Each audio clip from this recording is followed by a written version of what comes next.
같습니다. 자, 오늘 로마서 15장 15절부터 25절까지 말씀 우리 같이 한번 읽어봅니다.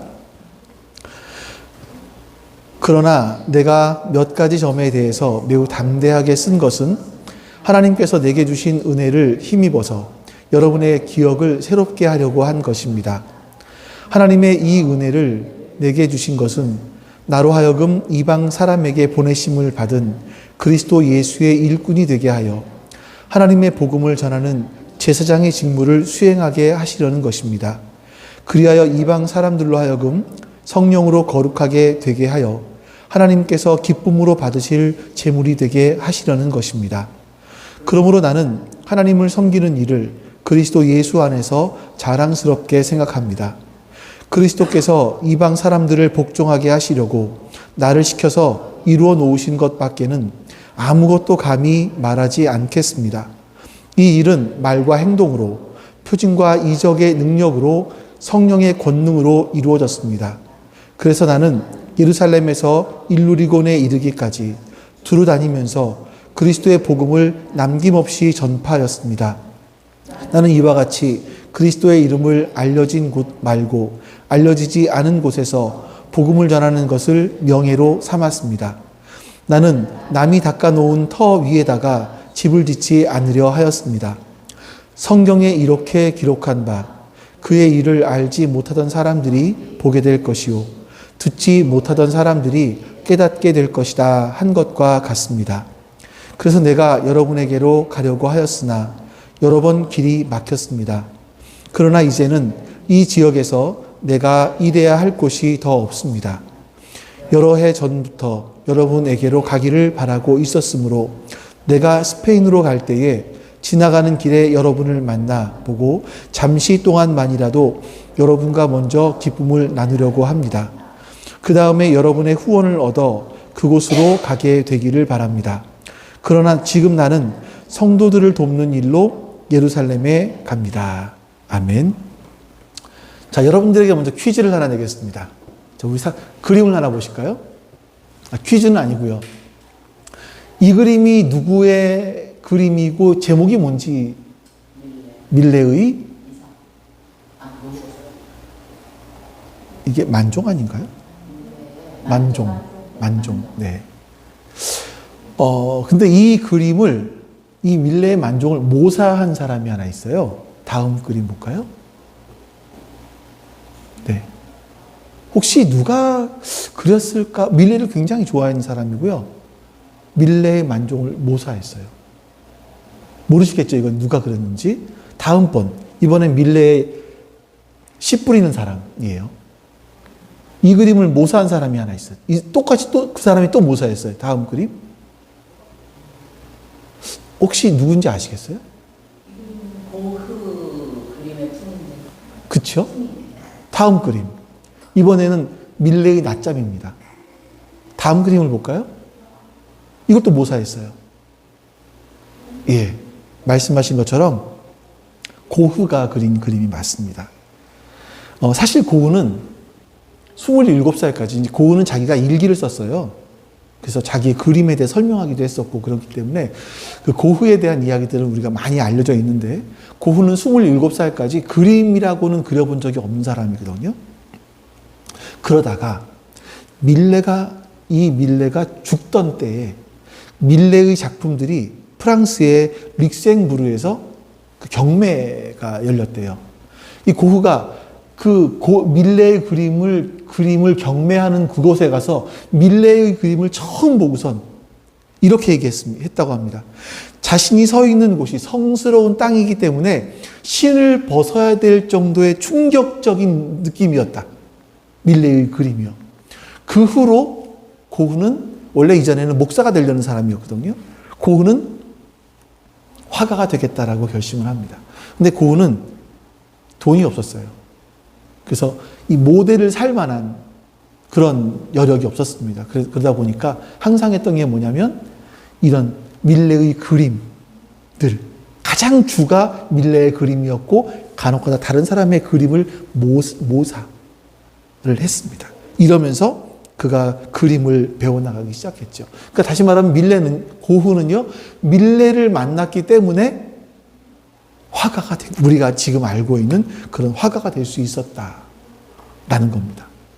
여러분, 사람은요, 누구를 만나느냐, 그리고 누구를 따라가느냐, 이것이 정말 중요합니다. 나보다 앞서서 올바른 가치관을 가지고 나보다 앞서서 걸어가는 사람을 따라가게 되면, 그런 사람이 내 앞에 있으면 우리가 그 뒤를 쫓아가게 되면 시행착오도 많이 줄일 수 있고요, 또 안전한 방법으로 좋은 열매를 거둘 수도 있습니다. 근데 만약에 선배를 잘못 선택을 하면, 아무리 내가 좋은 의도를 가지고 있다 할지라도, 아무리 거기 성실하게 열심히 살았다 할지라도 내가 맺게 되는 열매는 전혀 내가 원하지 않는 결말이 나올 수도 있는 겁니다. 이상한 결과가 나올 수가 있겠죠. 자, 우리는 지난 2주 동안 부활에 대해서 같이 살펴봤습니다. 그 첫 번째 주에는 부활은 꾸며낸 이야기가 아니다, 역사적인 사실이다.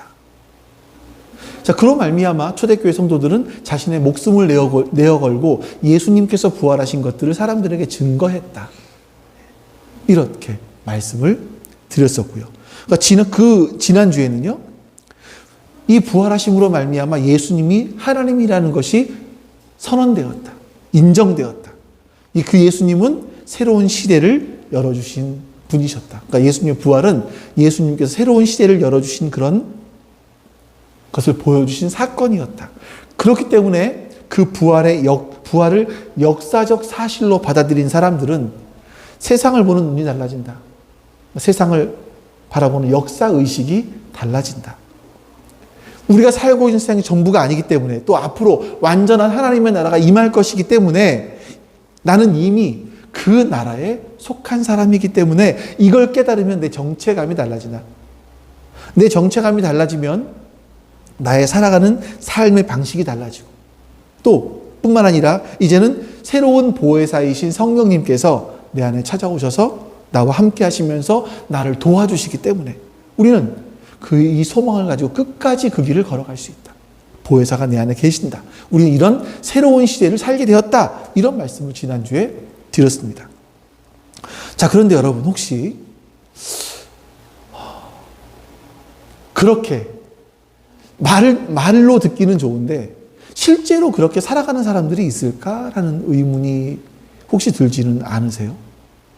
진짜 예수님의 부활을 믿고 그렇게 살았던 사람, 그런 믿음의 선배, 이런 사람들을 본 적이 있으신가요? 다 알고 보니까, 알고 보니까 똑같은데 뭐나. 우리는 이런 것들이 보통, 이런 말들을 우리가 많이 하지 않았나요? 그러니까 우리 안에 이렇게 말씀대로 살아가는 믿음의 선배들이 많지 않다는 것. 안타까움이죠. 심지어는 목사들도 그렇게 많이 살지 않는다라는 것. 안타까움입니다. 그래서 오늘은요, 여러분과 함께 실제로 그런 삶을 살았던 사람 한 명을 소개하려고 합니다. 그런 믿음의 선배, 바로 사도 바울입니다. 사도 바울은 이런 면에서 우리에게 굉장히 중요한 믿음의 선배이지요. 오늘은요, 이 우리의 믿음의 대선배인 사도 바울이 부활하신 예수님을 만나고 난 다음에 인생이 어떻게 바뀌었고 어떻게 살아가게 되었나, 무엇을 소망하며 살아가게 되었나, 우리 한번 이거를 같이 한번 살펴보는 시간을 가지려고 합니다. 우리 15절 말씀을 보겠습니다. 같이 읽어보죠. 그러나 내가 몇 가지 점에서 매우 담대하게 쓴 것은 하나님께서 내게 주신 은혜를 힘입어서 여러분의 기억을 새롭게 하려고 한 것입니다. 자, 여러분, 이제 우리가 한번 바울을 생각을 해볼게요. 바울이 여기서 보니까 하나님께서 내게 주신 은혜를 힘입었다, 이렇게 말을 해요. 물론 16절에도 보면 또 하나님의 큰 은혜라고 얘기를 하는데, 바울이 받은 하나님의 큰 은혜가 뭘까요? 바울은요, 삼층천을 갔다 오기도 했다고 얘기를 해요. 또 막 얼마나 기적이 많이 일어났는지 손수건만 갖다 얹어도 사람이 나았다고 얘기도 해요. 좀 그런 걸 말하는 걸까요? 바울이 말하고 있는 가장 큰 은혜가 있습니다. 바울은 원래 기독교를 핍박하는 사람이었죠. 유대인이었고 랍비였습니다. 당시에 철학적인 공부를 굉장히 많이 했던 수준이 높은 경지에 이르렀던 지성인이었고요. 또 행동가였습니다. 우리 지도를 한번 볼까요?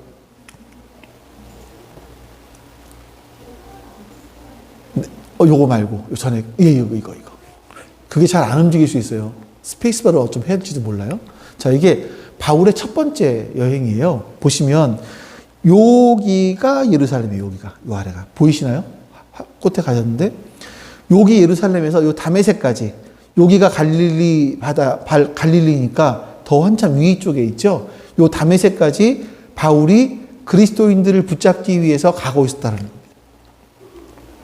여기로 가게 되는데 여기 가다가 부활하신 예수님을 만나게 되죠.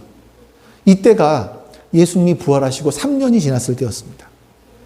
예수님을 만나고 나서 바울은 갑자기 눈이 멀죠. 그때 예수님께서 사울에게 이렇게 말씀하십니다. 사울아, 사울아, 네가 왜 나를 핍박하느냐? 사울이 이렇게 답합니다. 누구십니까? 예수님이 이렇게 답하시죠. 네가 박해하는 예수다. 네가 성으로 들어가라. 거기 가면 네가 앞으로 해야 될 일을 말해줄 사람이 있을 거다. 그래서 성으로 바울이 눈이 먼 상태에서 옆에 같이 동행한 사람들의 손에 이끌려서 성으로 들어갑니다. 성으로 들어가서 아나니아라는 사람을 만나게 되고 아나니아가 안수했을 때 눈이 떠지면서 바울은 그때부터 인생이 세상을 보는 눈이 완전히 달라졌습니다. 역사관이 완전히 달라졌습니다. 바울은 지금까지는 예수님이 유대교를 흔드는 이단이라고 생각을 했어요. 그래서 당연히 그 뿌리채 뽑아야 된다. 말살시켜야 된다. 그래서 그런 어떤 원리주의, 근본주의적인 사람이 바로 바울이었었습니다. 그런데 그가 부활하신 예수님 만나고 난 다음에 시각이 완전히 바뀌었어요. 바울은요, 바로 이 자신과 같은 사람을 만나주신 그 예수님의 은혜를 가장 큰 은혜라고 이야기하고 있는 겁니다. 우리 또 이제 16절 말씀 볼게요. 그 큰 은혜를 주신 이유를 이렇게 얘기를 해요. 같이 한번 읽어보겠습니다. 하나님께서 이 은혜를 내게 주신 것은 나로 하여금 이방 사람에게 보내심을 받은 그리스도 예수의 일꾼이 되게 하여 하나님의 복음을 전하는 제사장의 직무를 수행하게 하시려는 것입니다. 그리하여 이방 사람들로 하여금 성령으로 거룩하게 되게 하여 하나님께서 기쁨으로 받으실 제물이 되게 하시려는 것입니다. 아멘. 바울은요, 자신을 가리켜서 이방 사람들에게 보내심을 받은 하나님의 복음을 전하는 제사장이다. 이렇게 얘기합니다. 여러분, 제사장은 뭐 하는 사람이죠? 제사장은요, 하나님과 사람을 연결해 주는 사람이에요. 이게 제사장입니다. 그러니까 바울이 이방인들을 하나님께로 인도하는, 하나님께로 연결시켜주는 그런 사명을 받은, 직무를 받은 그런 사람이 되었다. 이렇게 말을 합니다. 뿐만 아니라 이방 사람들이 성령으로 거룩하게 되어서 하나님께서 기쁘시게 받으실 제물, 이 말은 다시 하면요, 하나님께서 기쁘게 받으실 만한 사람들이 되도록 이방인들이 그렇게 자신을 하나님이 부르셨다. 이렇게 얘기를 해요. 근데 사실 여러분, 이건요, 바울이 원래 자신을 가리켜서 바리새인 중에 바리새인이다. 이렇게 얘기하잖아요.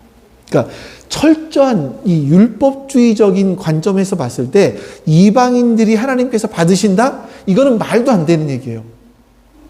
지난주에 바퀴벌레 우리가 얘기를 잠깐 했었는데, 이건 뭐냐면 하나님께 바퀴벌레를 받으십시오 하고 드리는 것과 똑같이, 그 더럽고 징그러운 바퀴벌레를 드리는 것과 똑같은 이스라엘 사람들에게는 그런 의미라는 거죠. 있을 수 없는 일이라는 겁니다. 아니, 저 천하고 더러운 이방인을 하나님께 제물로 어떻게 드려? 유대인들은 그렇게 생각을 했어요. 손도 안 잡았으니까, 만나지도 않았으니까, 이야기도 안 했으니까, 이방인들하고. 그런데 이 일을 하라고 하나님께서 자신을 부르셨다. 이렇게 지금 바울은 이야기하는 거예요. 근데 이거는 바울이 혼자 얘기하는 게 아니라 처음에 하나님이 아나니아를 불러서 바울에게 안수해줘라 라고 했을 때 이렇게 말씀하셨어요. 볼까요, 말씀을? 사도행전. 네. 주님께서 그에게 말씀하셨다. 가거라. 그는 내 이름을 이방 사람들과 임금들과 이스라엘 자손들 앞에 가지고 갈 내가 택한 내 그릇이다. 이게 바울이에요. 그러니까 이방 사람들과 임금들에게 하나님의 말씀을 가지고 갈 사람이 바울이다. 이렇게 얘기를 한 거죠. 이래서 아마 바울이 아나니아를 통해서 이런 말씀을 들었고 자기도 기도하면서 이것을 확실하게 깨달아간 것 같습니다. 자, 부활하신 예수님을 바울이 만났어요. 만난 다음에 말씀 그대로 다메섹으로 들어갔습니다. 완전히 변했어요. 들어가자마자 바울이 한 것이 뭐냐면 예수는 부활했다. 예수는 하나님의 아들이다. 예수는 메시아다. 막 이렇게 강력하게 선포하기 시작을 한 겁니다. 생각을 해보세요. 지금 예수 믿는 사람들을 죽이려고 하는 바울이었는데 이제 다메섹에 들어와서는 오히려 예수가 메시아다, 예수가 부활했다, 예수가 하나님의 아들이다, 이걸 선포하고 있는 거죠. 이걸 들으니까 지금 같이 갔던 유대인들을 같이 갔던 유대인들, 기독교인들을 잡기 위해서 같이 갔던 유대인들이 볼 때는 야, 이거 뭐야? 변절자잖아, 변절자. 안에 기독교인들은 어땠을까요? 그 이야기를 듣는 기독교인들은요? 헷갈리겠죠. 아니, 지금 우리를 잡아 죽이기도 했었고 우리를 잡기 위해서 선동을 하던 사람이 갑자기 들어와서 예수가 메시아다, 예수가 하나님의 아들이다, 이렇게 전하니 여러분 얼마나 헷갈렸을까요? 그래서 여러분 바울은요, 그 당시에 유대인들에게는 버림받은 사람이었었고 기독교인들에게는 환영받지 못하는 그런 사람이었어요. 다시 아까 첫 번째 사진 보여주실래요? 여기서 보시면 다시 그 예루살렘, 여기서 다메섹으로 갔다가 그 다음에 바울이 한 일은 뭐냐면 3년간 아라비아 사막으로 갑니다. 사막으로 가서 뭐 했는지는 몰라요. 근데 아라비아 사막으로 가요. 사막으로 갔다가 그 다음에 한 곳이 뭐냐면 다소, 자기 고향에까지 갑니다. 그러니까 바울의 고향이 여기 이스라엘이 아니에요.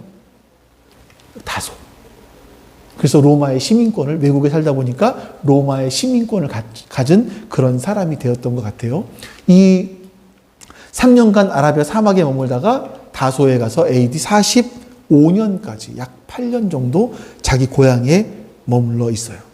자, 근데 여러분, 이 고향에 머물러 있던 바울을 데리고 나온 사람이 누군지 혹시 기억하십니까? 바나바라는 사람이죠. 이제 아시겠죠? 자, 바나바가 다소에 칩거하고 있던 바울을 데리고 나와요. 자, 다음 사진 하나 보여줄래요? 교회 사진. 네. 이게 안디옥 교회예요. 그럼 우리 교회 그러면 이게 이방인 땅에 처음 세워진 교회. 위에 사진 한번 다시. 전에 사진. 전에 사진. 안 돼? 아니, 요거 말고 요거 전에 그 아까 지도. 네. 안디옥이 여기 있거든요, 여기. 여기에 유대인들과 이방인들이 합쳐져서 첫 번째 세워진 교회가 만들어졌단 말이에요. 근데 그 교회가 어떠냐면 다음 사진. 예, 이랬단 말이에요. 동굴이에요, 동굴. 그러니까 지금처럼 우리가 우리 교회 세우자 그럼 건물을 짓고 빌딩을 이런 게 아니라 동굴을 팠어요. 동굴에 숨어서 예배를 드렸다고요. 여기 옆에 보시면 이게 탈출구. 언제 로마 사람들이 자신들을 잡으러 올지 모르기 때문에 도망갈 탈출구가 있었어요. 이렇게. 이래서 뒷산으로 도망갔다. 이렇게 이야기를 합니다. 자, 이제 바나바가 바로 바울을 데리고 이 안디옥 교회에 가서 1년간 교회를 섬기게 됩니다. 그리고 1년 후에 바울은 이제 이 1년 동안 바울이 섬기면서, 자, 여러분, 유대인들의 이 바울은 바리새인이었다고 했는데, 바리새인은 이방인들은 지옥의 땔감이다 이렇게 생각했거든요. 진짜 그랬어요. 이방인들은 지옥의 땔감이다. 이방인들은 절대 구원받을 수 없는 존재야라고 생각했는데, 안디옥 교회에 가보니까 지금 유대인들과 이방인들이 동일하게 성령을 받고 같이 하나님께 예배를 드리고 있더라는 거죠. 아니, 이런 놀라운 일들이 어떻게 일어날 수 있지? 예수 그리스도, 예수 메시아로 말미암아 이렇게 공동체가 세워지는구나. 이걸 실제로 경험했어요, 바울은요. 부활하신 예수님께서 이제는 유대인들만이 아니라 이방인들과 함께 예배드릴 수 있는, 함께 할 수 있는 새로운 시대를 열고 계시는구나. 이거를 바울이 직접 눈으로 확인한 시간이었습니다.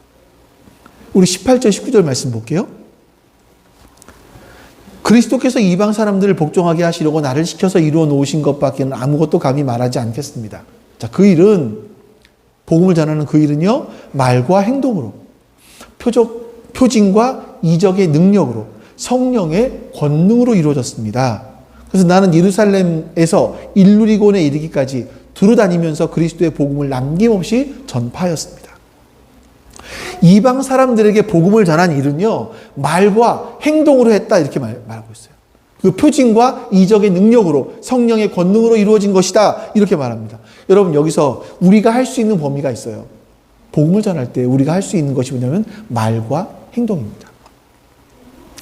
복음을 전한다는 것은요, 우리가 상대방에게 예수가 누구신지를 전해주는 거예요. 그런데 그 뒤따라 와야 되는 것이 뭐냐면 바로 그 전해주는 사람이 그 말씀대로 살아가는 그런 삶의 모습인 거죠. 그게 말과 행동인 거예요. 우리가 그렇게 말과 그리고 그 말씀대로 살아가는 행동으로 말미암아 행동을 했을 때 그 다음에 하나님께서 가만히 계시지 않고 성령을 통해서 성령의 능력으로 우리 가운데 역사하시더라. 이게 지금 바울이 우리에게 하는 말입니다.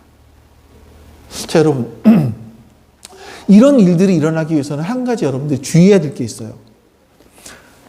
여러분, 그리스도라는 어감, 메시아라는 어감, 이것에 좀 차이가 있으신가요?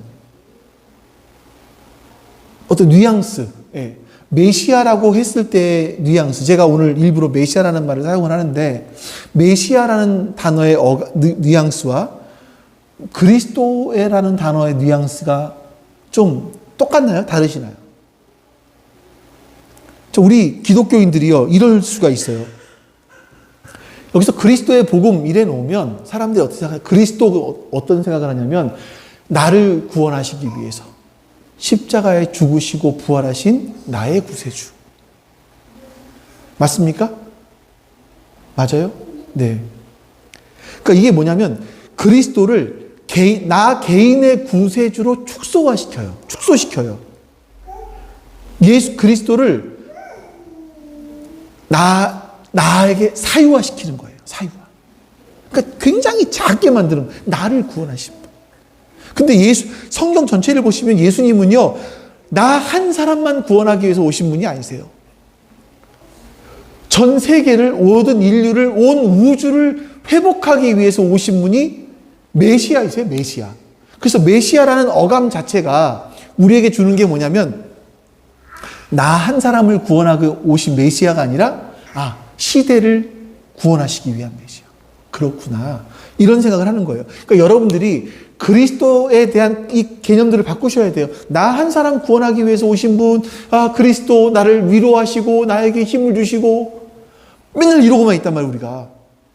이렇게 돼서는요, 나 중심적인 신앙이 되기 때문에 이런 일들이 일어날 수가 없어요. 말과 행동으로, 아니, 그리스도가 나를 위해서 계시는 분인데 내가 왜 그리스도를 위해서 말과 행동으로 바뀌어? 필요가 없죠. 그러니까 여러분들이 이 사실을 잘 아셔야 됩니다. 그리스도, 이분은 메시아이시라는 것. 메시아는 나 한 사람만 구원하시는 분이 아니에요. 나 한 사람 구원하십니다. 그런데 나 한 사람만이 아니라 모든 인류를, 전 세계를, 이 우주를 회복시키기 위한 분이 바로 예수 그리스도, 예수 메시아이시라는 것을 여러분들이 기억하셔야 돼요. 그러니까 참 길어지는데, 만약에 이게 우리가 그렇잖아요. 예수 그리스도 나만의 예수님이세요. 그러면 그 예수님이 왜 내 기도 안 들어주셔? 예? 내가 원하는 기도 했는데 왜 내 기도 안 들어주셔요? 예수님이 나를 구원하신 분인데. 잘하고 있다고 예람이가 지금 저한테 잘하고 있다고 박수를 막 치고 있어요. 왜 안 들어주세요? 왜? 우리 기도를. 근데 여러분 보세요. 예수님은 나만의 그리스도가 아니라니까요. 온 인류를 구원하시는 분이세요.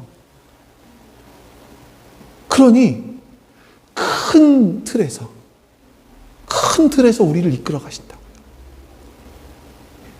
우리의 생각이 달라져야 돼요. 그러면 우리가 변하기 시작을 하는 거예요. 나 중심적인 사고, 이게 죄잖아요, 사실. 나 중심적인 게 죄잖아요. 이 사고에서 벗어나서 우리를 바라볼 수 있을 때에만 사실 우리는 변화될 수 있는 겁니다. 자, 바울이, 그리고 이제 바울이 이렇게 얘기합니다. 바울이 예루살렘에서 일루리곤에 이르기까지 두루다니면서 그리스도의 복음을 남김없이 전했다, 이렇게 얘기해요. 예루살렘에서 일루리곤까지. 자, 제가 이제 바울이 전도 여행 다닌 것을 잠깐 지도를 통해서 보여드릴게요. 첫 번째 지도가 1차 전도 여행입니다. 여기서 보시면 이 안디옥 교회를 1년간 바나바와 함께 섬기다가 바나바와 함께 첫 번째 전도 여행을 떠나요. 여기서 시작해서 이 키프로스, 지금은 키프로스 섬이라고 그러고 성경에는 구로 이렇게 나와 있죠. 키프로스 섬을 지나서 이쪽이 터키입니다. 터키 남부로 들어가서 이 중부로 들어갔다가 다시 와서 안디옥으로 돌아와요. 약 2년간 기간이고 거리는 약 2,000km가 됩니다. 2,000km가 된다고 하니까 감이 안 오시죠. 얼마나 되는지. 그래서 제가 어저께 밤에 티맵을 돌려봤어요. 얼만큼 가면 2,000km일까? 이제 검색을 했더니 우리가 여기서 출발을 해서 어디로 가냐면 여수의 케이블카를 타러 가는 거예요.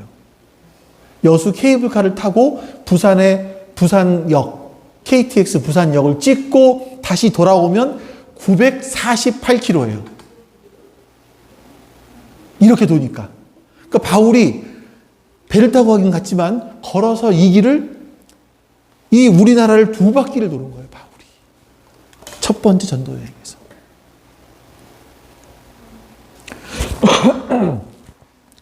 근데도 아무런 놀라시는 분이 안 계세요. 놀라게 해드릴게요.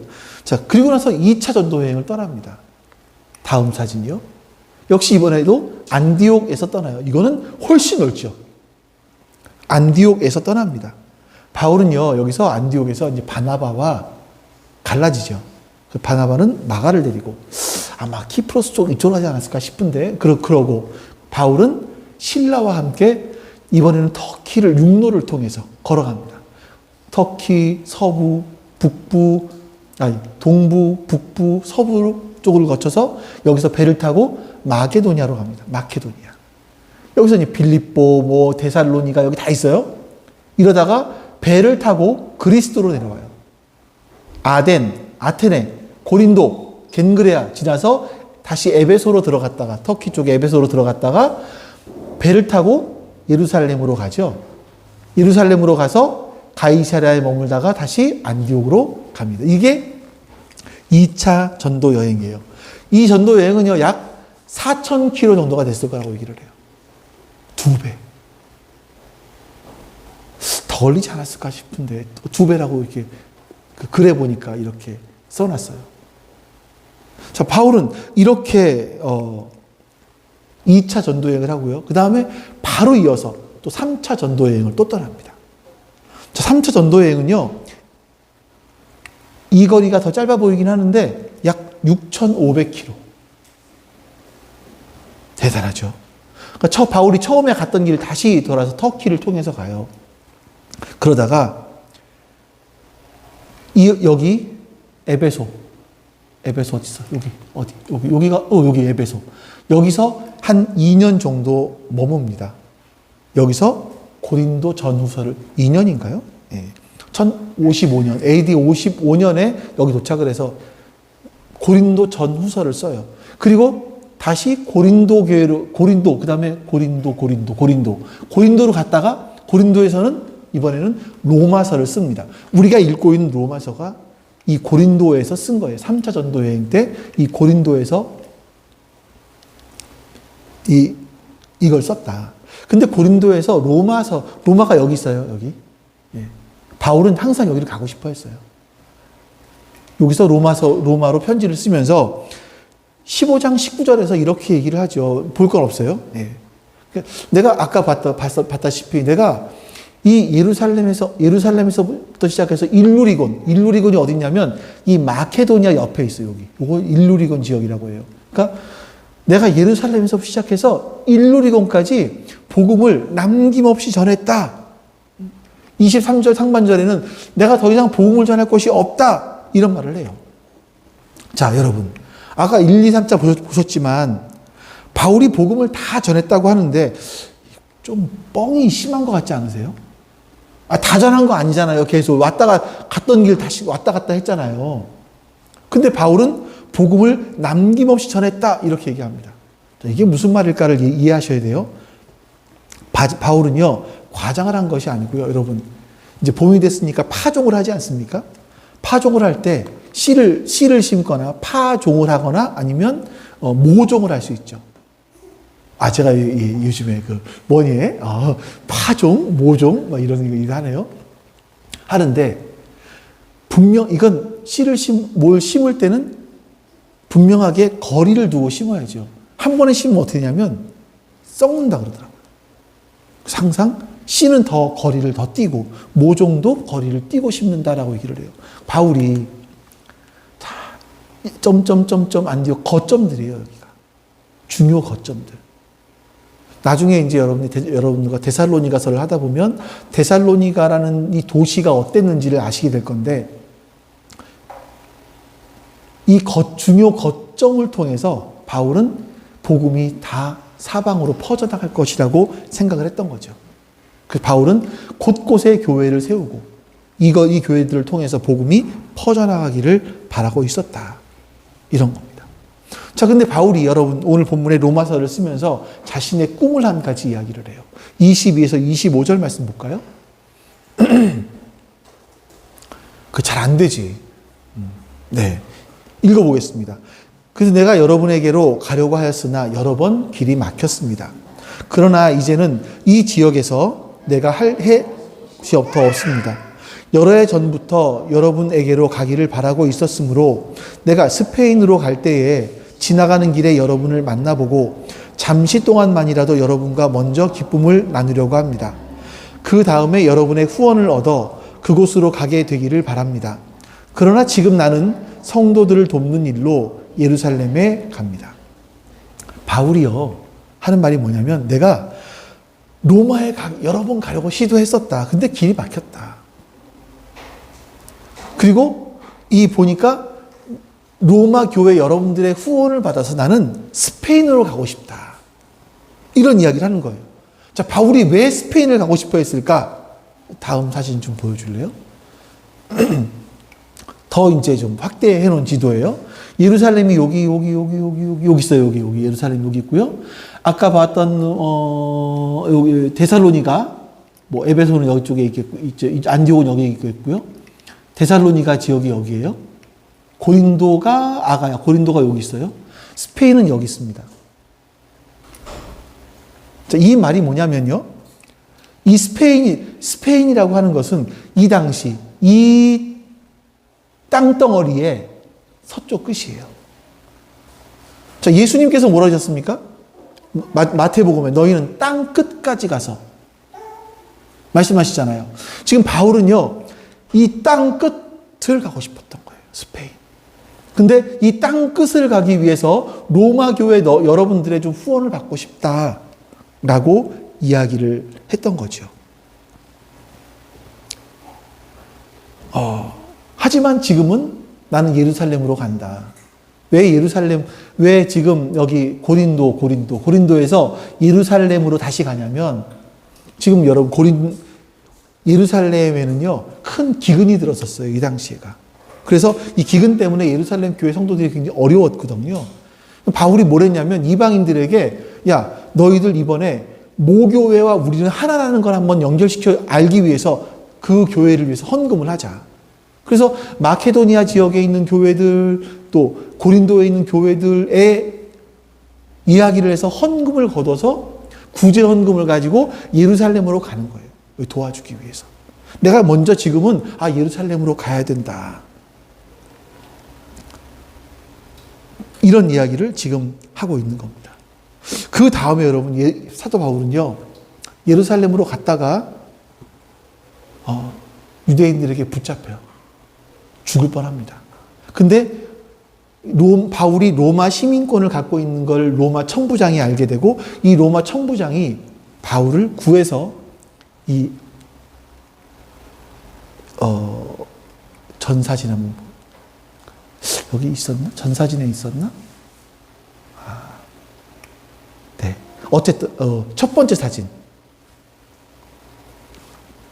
네, 첫 번째 사진. 여기 그냥 이거 보죠. 여기 잡혀서 요 위에 있는 가이사랴에 가서 머뭅니다. 여기서 감옥에 갇혀요. 한 2년 동안 감옥에 갇혔다가 이번에는 다음 로마로 가는 거였어요. 로마. 이거. 여기서 잡혔다가 배를 타고 이번에는 죄인의 몸으로 배를 타고 로마까지 가게 됩니다. 로마에서 바울은 2년 동안 정도 로마에 감금되어 있었는데요. 여기서 성경을 써요. 로마에서 쓴 성경이 뭐냐면 에골빌빌. 요것만 외우시면 돼요. 에골빌빌. 에베소서, 빌립보서, 빌레몬서, 골로새서. 이렇게 성경을 쓰게 됩니다. 그리고 풀려나요. 2년 후에. 그러다가 67년에서 68년 사이에 순교를 당한 걸로 기록되어 있습니다.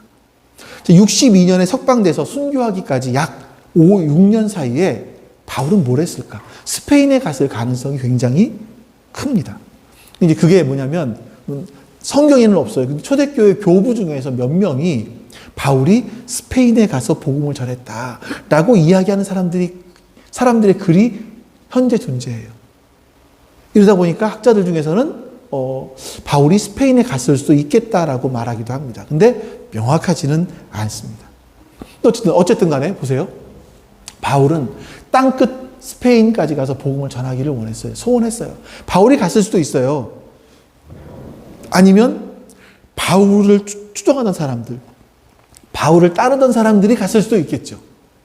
그 증거가 뭐냐면 그 스페인에, 서스페인에 있는 교회들이 있습니다.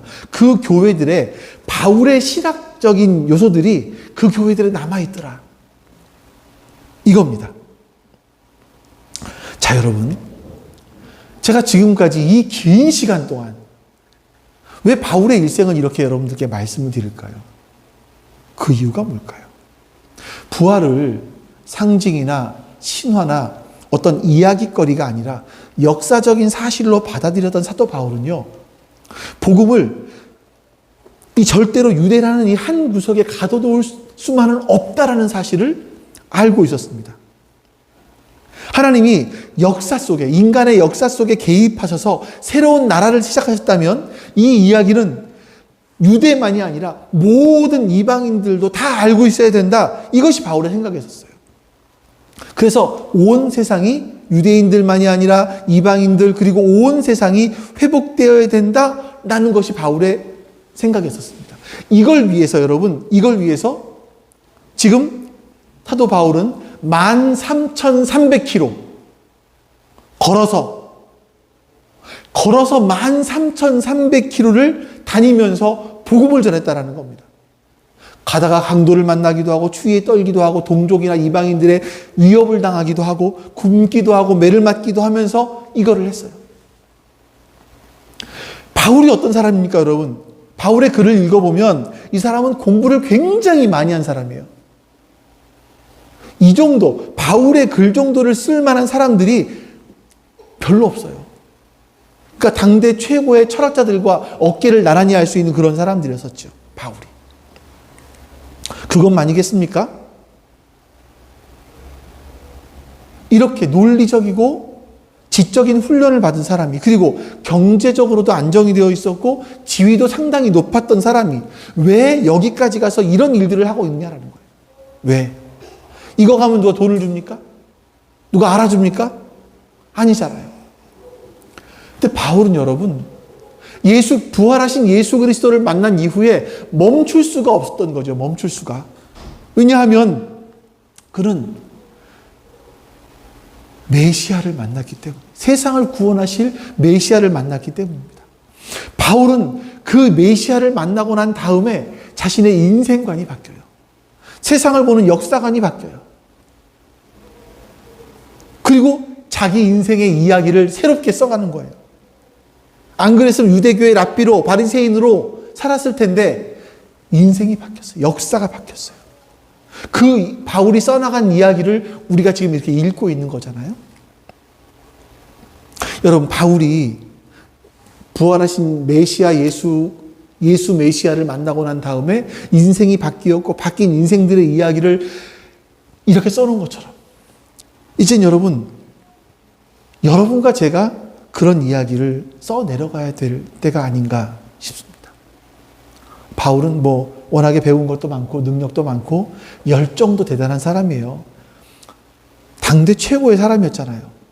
이런 열정과 이런 배움 이런 것 때문에 성경도 많이 썼고 글도 많이 썼고 또 스페인까지 갈 수 있었을지 모르겠습니다만 우리는 또 그렇지는 않잖아요. 여러분들이 지금 아프리카 얼마 전에 저한테 제가 이렇게 이번에 외국 다문화 아이들과 만나서 농사도 짓게 됐어라고 얘기했더니 후배 목사님인데 이제 목사님 아프리카 가시는 거 아니에요? 나 아프리카를 내가 왜 가? 나 안 가. 저도 거기는 아니거든요. 그런 쪽에는 마음이 별로 없거든요. 그럼 하나님 안 보내실 거예요. 마음이 없으면. 저는 우리나라에서. 근데 여러분도 그러시잖아요. 여러분들 예수 믿었다고 해서 갑자기 너 이제 아프리카로 가라 이러시겠어요? 이럴 수는 있겠지. 갑자기 봉준 집사님 마음속에 내가 아프리카에 가서 저기 굶어 죽는 아이들을 위해서 며칠간, 한 달간 우리 아이들을 데리고 가서 봉사하고 오고 싶다. 이런 마음은 품을 수 있지요. 그런 마음 정도는. 그것도 아니구나. 네, 어쨌든 이런 마음 정도까지는 품을 수 있잖아요, 우리가. 근데 아프리카 선교한다? 이거는 아닌데, 예. 근데 하나님께서는요, 사도 바울에게는 스페인이라는 땅끝을 주셨어요. 근데 여러분은, 우리에게는 우리에 맞는 땅끝을 주세요. 여러분들이 영향력을 끼칠 수 있는 곳들이 있다니까요. 여러분들은 거기 가서 아까 말과 행동으로 예수님의 말씀, 예수가 그리스도이심을 사람들에게 이야기해주고 내 삶으로 예수가 그리스도이심을 믿는 사람들은 이렇게 살아가는 거야 라는 걸 보여주는 거죠. 그래서 그렇게 내 삶의 이야기를 써 나가야 된다는 겁니다. 여러분, 이거를 여러분들이 그래 참 좋은 얘기다 결단할 수 있어요. 결단하는 걸로 여러분 절대 변하지 않습니다. 저는요, 살을 빼고 싶어서 아주 많은 결단들을 해왔었습니다. 지금까지. 근데 요요를 겪어본 적이 없어요. 저는요. 빠져본 적이 없기 때문에. 예. 결단은 했어도 실제로 기껏해야 왔다 갔다 했더니 3, 4kg 정도 왔다 갔다 했기 때문에 요요라고 할 정도도 겪어본 적이 없습니다. 현재 우리 집은 저 빼고 다 다이어트 합니다. 저는 다이어트 안 합니다. 이제 나는 그냥 맛있는 거 맛있게 먹었으면 좋겠다. 이것도 되게 행복이다. 아침에 맛있는 디저트 아침에 밥 먹으면서 커피 한 잔 마시는 것도 되게 행복하고요. 또 이런 거 행복감이 있습니다. 근데 요즘에 제가 하는 게 있어요. 저 요즘에 되게 좀 걷습니다. 많이. 이걸 걸은 지 얼마 안 됐는데 여러분들께 이야기를 하는 것이 좀 사실은 그렇습니다만 요즘에 좀 일부러 많이 걸어요. 아침에 교회를 오기 전에도 1시간, 한 10분, 20분 정도 이렇게 속보로 걸어서 교회를 오기도 하고 이런 일들을 합니다. 자, 왜 그러냐면 예준이가 축구를 하잖아요. 축구를 하는데 이 아빠가 축구를 몰라요. 축구를 할 줄을 몰라요. 해본 적도 없어요. 한번 해보려고 하다가 발이 밟혀서 발톱이 빠졌어요. 그리고 또 안 해요. 그 다음에. 이러다 보니까 축구는 도저히 도와줄 게 없고 뭘 할 수 있을까 싶다가 예준이가 밤에 체력 훈련을 해야 되는 거예요. 얘가 안 뛰어봤기 때문에 이 호흡이 좀 딸려요. 달려야 되는데 그래서 그래? 그건 내가 해줄 수 있겠네. 내가 페이스메이커가 돼서 얘가 달릴 때 같이 달려주는 건 해줄 수 있겠구나 하는 생각이 드는 거죠. 그래서 이제 이걸 같이 해주기 위해서는 제가 기초 체력이 있어야 되잖아요. 물론 같이 뛴다는 얘기는 아니에요. 못 뛰어요. 정말 못 따라가겠더라고요. 그 속도계를 놓고 봤더니 평균 12km 이상으로 막 쭉 달리는데 제 걸음으로는 도저히 따라갈 수가 없는 그런 게 빨리 달리더라고요. 그래서 자전거 타고 갑니다만 이걸 같이 해주기 위해서는 어쨌든 제가 기초 체력이 있어야겠다. 오랫동안 같이 해주기 위해서. 이걸 여러분 결단한다고 할 수 있습니까? 아니죠. 준비가 되어야 되죠. 여러분 잘 생각해 보세요. 내가 결단한다고 바뀌는 게 아닙니다. 인생은요. 사실 인생이 바뀌는 건 누구를 만나야 바뀌어요. 고흐가 밀레를 만났기 때문에 인생이 바뀌었어요. 사도 바울은 부활하신 예수님 만났기 때문에 인생이 바뀌었어요. 마찬가지입니다, 여러분. 우리도 그 살아계신 예수님, 부활하신 예수님 만나면 우리의 인생이 바뀝니다. 변합니다. 그런데 내가 만나야 될 그 예수님을 그냥 내 인생을 만져주시는 분, 나를 위로해 주시는 분, 이런 정도로 알면 그 예수님은 나를 변화시키실 수가 없어요. 왜냐하면 내가 예수님을 필요로 하는 거거든요. 그건 뭐냐면 내가 필요하지 않으면 예수님 별로 관심이 없어요. 필요할 때, 어려울 때, 힘들 때만 찾기 때문에. 안 변하죠. 변할 수가 없죠. 우리가 예수님께서 새로운 시대를 여시고 하나님 나라를 이 땅에 도래시키신 분이시고 세상을 회복하실 예수님은 메시아야. 이 예수님을 만나게 되면 우리의 인생이 바뀌는 겁니다. 자, 그러기 위해서 두 가지 요소가 필요해요. 한 가지 뭐냐면 첫 번째, 예수님이 누구신지 선명하게 아셔야 돼요. 지적인 알. 근데 지적인 알은 알았다라고 다 되는 것이 아니라 알게 되는 것이 시작이에요. 예수님을 알게 되는 지적인 알은 만남의 시작입니다. 끝은 어디서 옵니까? 예배입니다. 지적으로 알았던 것으로 내 인생이 바뀌지 않습니다. 예배를 온전하게 드릴 때 사람이 바뀝니다. 예배라는 건 여러분 이렇게 앉아서 이렇게 교회에 와서 앉아서 목사가 예배 시작합니다. 끝났습니다. 이걸 예배로 보는 것이 아니라 하나님과 만나는 거예요. 하나님과 만나셔야 우리의 인생이 바뀌는 거죠. 그리고 또 한 가지가 뭐냐면 우리 교회 공동체가 정말 새로운 시대를 살아가는 사람들, 새로운 세상의 흐름을 따라가지 않으려고 하고 새로운 시대를 살아가려고 하는 사람들, 이런 대안적인 공동체가 되어야만 합니다. 그래야 우리가 세상에 혼자 나가서 세상을 이기는 건 정말 어렵거든요. 내가 하나님의 말씀을 가지고 세상에 나가서 이 말씀으로 세상을 혼자 이긴다? 이건 진짜 너무 힘든 싸움입니다. 근데 뭐가 필요하냐면 같이 살아가는 사람들이 필요해요. 같이 살아가는 사람들. 여러분, 공동체라는 것은요, 우리가 얼굴을 보고 안녕하세요, 또 뵙네요, 이게 공동체 아니에요. 그 사람이 어떤 어려움이 있는지, 그 사람이 뭐가 기쁜 일이 있는지, 지금 어떤 상황인지, 이걸 속속들이 알고 같이 기도할 수 있고 같이 웃을 수도 있고 때로는 같이 싸울 수도 있고, 이걸 공동체라고 하는 거예요. 이거를요. 근데 이 공동체가 언제 힘이 생기냐면 우리가 이 공동체가 하나의 목적을 향해서 나아갈 때 이게 힘이 생기는 거거든요.